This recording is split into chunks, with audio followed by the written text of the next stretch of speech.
Two Australians and a Filipina killed in a Philippine hotel, officials say. It's Buzztown Times news flash. A hotel worker found the bodies of the victims, whose hands and feet were tied, in a room at the Lake Hotel in Tagaytay City, south of Manila, about 1:35 p.m., 3:35 p.m. AEST on Wednesday, according to a police statement. The Australian male victim's throat was slit with a sharp object that may have caused his death, while the two women apparently may have been suffocated using a pillow. Tagaytay Police Chief Charles Daven Capagcuan told the Associated Press. Ongoing autopsies would verify those initial indications, he said. Cavite Police named the victims as Australians David, 57, and Lucita, 55, and Filipina Mary, 30. Capagcuan said the motive for the killings was not immediately clear, and added some valuables of the victims, including their cell phones, were not taken by the suspect.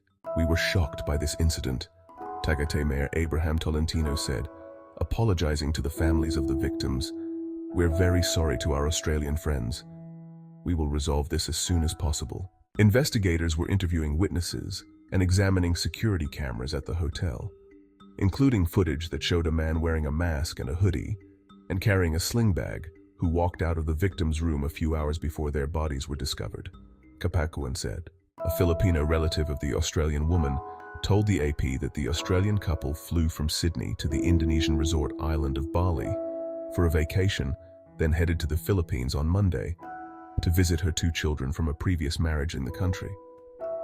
The Australian couple was supposed to fly back to Australia on Wednesday, the day they were killed, but decided to briefly take a vacation in Tagaytay, said the relative, who asked not to be identified for security reasons. Tagaytay, about 60 kilometers south of Manila, is popular among local and foreign tourists who flock there for its cool weather and to view one of the world's smallest active volcanoes nestled in the middle of a lake. Tolentino told the AP that the remains of the Australian man would be flown back to Sydney, and the two women would be buried in the Philippines as requested by their relatives. The government would pay for the women's funeral and burial, he said. A spokesman for the Department of Foreign Affairs and Trade said it was providing consular assistance to the families of the two Australians and expressed condolences to their families. No other details were provided owing to our privacy obligations, the spokesperson said.